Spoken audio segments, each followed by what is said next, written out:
बिस्मिल्लाहिर्रहमानिर्रहीम। अस्सलाम वालेकुम डियर स्टूडेंट्स। आज का हमारा lecture exercise 7.2 math class 10 exercise का हमारे पास क्वेश्चन नंबर 7 है। सेम उसी तरह का क्वेश्चन है जिस तरह हमने क्वेश्चन नंबर 6 सॉल्व किया था। अब ये वाला सवाल भी हम सॉल्व करेंगे। सबसे पहले इसको पढ़ते हैं और समझते हैं कि हमारे पास क्या कह रहा है। Find the area of a sector. फिर से हमने क्या मालूम करना है? एरिया ऑफ अ सेक्टर मालूम करना है विद सेंट्रल एंगल ऑफ 0.25। हमारे पास एंगल मौजूद है।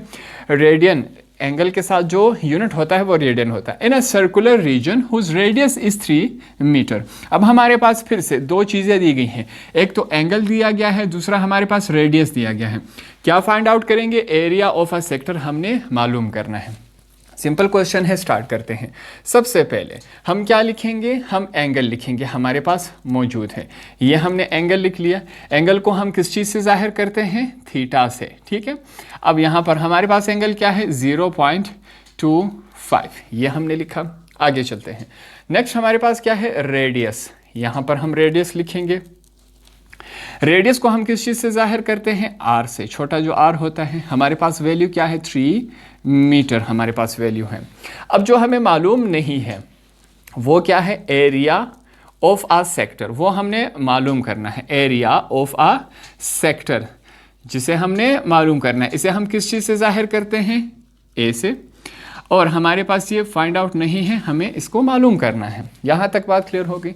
अब इसको किस चीज़ से सॉल्व करेंगे? जो हमारे पास area of sector find out करने का फार्मूला है, A is equal to 1/2 r का स्क्वायर, साथ में क्या होगा? थीटा।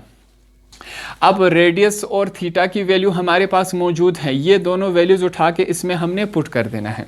यहाँ पर करते हैं ए इज इक्वल टू 1/2 आर की वैल्यू हमारे पास क्या है? 3, हमने 3 लिख दिया। ऊपर क्या है? स्क्वायर है, हमने स्क्वायर लिख दिया। मल्टीप्लाई हो रहा है, ठीक है। दो वैल्यू के बीच में अगर कोई साइन नहीं हो तो इसका मतलब क्या है? मल्टीप्लाई हो रहा है। अब थीटा की वैल्यू हमारे पास क्या है?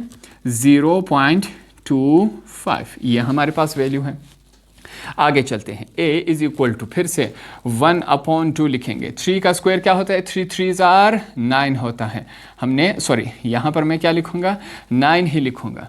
यहाँ पर हमारे पास 9 है, मल्टीप्लाई हो रहा है 0.25 के साथ। यहाँ तक बात क्लियर हो गई। आगे चलते हैं। a इज इक्वल टू, ये जो 9 है वो इसके साथ मल्टीप्लाई होगा, ठीक है। 9 1s are 9 ही होता है। 9/2 मल्टीप्लाई होगा 0.25 के साथ, ये इसके साथ मल्टीप्लाई हो रहा है। नेक्स्ट स्टेप में हम क्या करेंगे? 9 को और इसको हमने आपस में मल्टीप्लाई कर देना है। देखते हैं हमारे पास क्या आता है। मल्टीप्लाई करते हैं। मैं मल्टीप्लाई करवा रहा हूँ। 9 मल्टीप्लाई बाई 0.25, हमारे पास वैल्यू क्या आई? 2.25। यहाँ पर मैं लिखता हूँ a इज इक्वल टू, हमारे पास क्या वैल्यू आई? 2.25। ये हमने लिखा। किस चीज़ से डिवाइड हो रहा है? 2 के साथ डिवाइड हो रहा है। यहाँ तक बात क्लियर हो गई। अब हम क्या करेंगे? 2.25 को अगर हम डिवाइड करवाए 2 पर, हमारे पास वैल्यू क्या है? यहाँ पर मैं लिखूँगा a इज इक्वल टू, हमारे पास वैल्यू आई है 1.125, यहाँ तक वैल्यू है। अब यहाँ पर आपकी किताब में जो आंसर है वो 1.13 है। क्या करेंगे? मैंने आपको बताया था पॉइंट के बाद अगर कोई नंबर 5 से बड़ा हो, 5 6 7 8 9 कुछ भी हो, तो 7 वाले नंबर में हमने 1 ऐड कर देना है।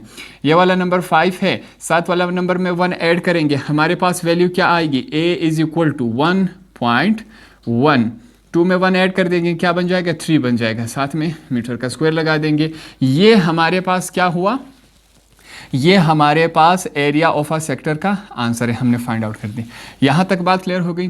पॉइंट के बाद कोई वैल्यू 5 से बड़ी हो, 5 6 7 8 9, तो 7 वाली वैल्यू नंबर में 1 ऐड कर देंगे। यहाँ पर 5 था, इस वजह से 7 वाले नंबर में 1 ऐड किया। 2 था, 1 ऐड कर दे, क्या बन जाएगा? 3। इस वजह से हमारा आंसर यह है। तो इस तरह हमारा क्वेश्चन नंबर 7 भी कंप्लीट हुआ।